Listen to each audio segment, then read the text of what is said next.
What the Smoke Said.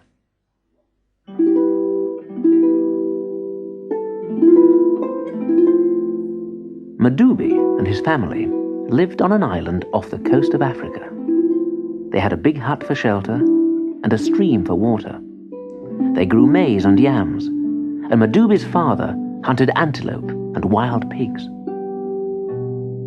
Madubi knew that when he was old enough, he would be a hunter like his father. Every day he practiced throwing a spear with his sister Katali. Madubi used to laugh at her. Not bad for a girl, but why should a girl learn to hunt? Madubi will be the hunter. One night, Madubi's father didn't come home from hunting in the forest. Madubi, Katali, and their grandfather went looking for him. They found his body in the shadow of a tree. He'd been killed by a leopard. Sadly, they brought the body home and buried it on a hilltop overlooking the sea. Later that day, the old man lit a fire outside the hut. He threw herbs and seeds onto the smoke, mumbling under his breath. The rest of the family sat quietly, knowing that the smoke would show the old man what was to happen to the family now that the hunter was dead. Madubi smiled to himself. He knew what the smoke would say. It will show me, Madubi, as the new hunter and the head of the family.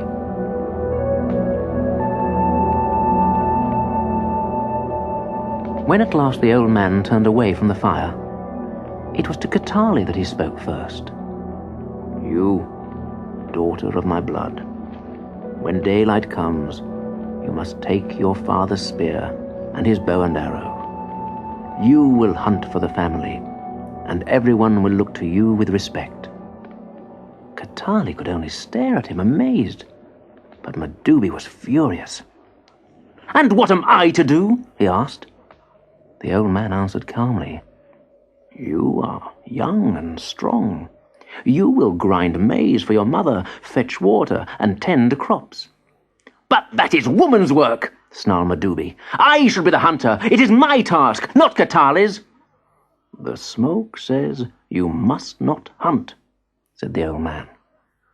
The smoke lies, shouted Madubi. The smoke tells the truth. Come and see. The old man beckoned Madubi with one thin arm, but Madubi ran away into the darkness and spent the night in a rocky shelter by the stream. The next morning, still bubbling with anger, he crept into the hut while everyone was still asleep. He took his father's spear and quietly headed for the forest. Suddenly, a shape leapt from a tree branch.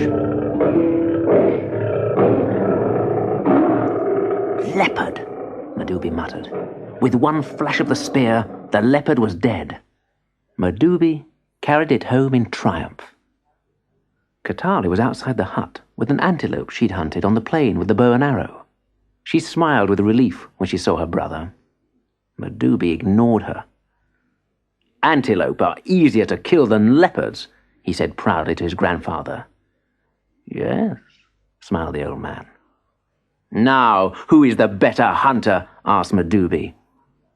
Watch, said the old man.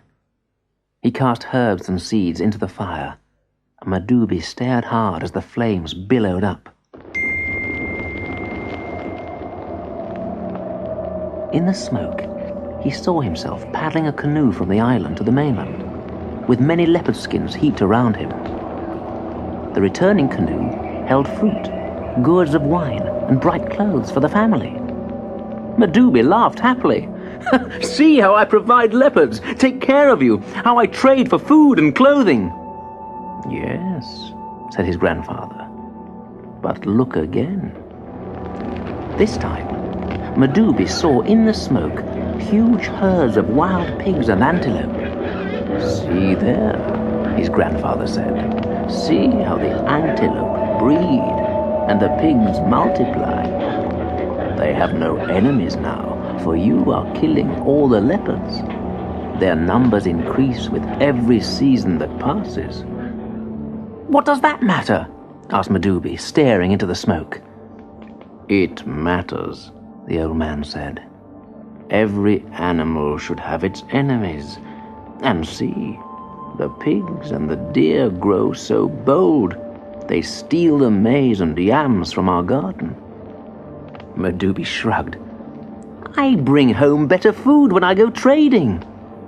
"Be silent," said the old man, "and watch the smoke." There, Madubi saw himself, searching and searching, until at last he found leopard tracks and hunted down a leopard.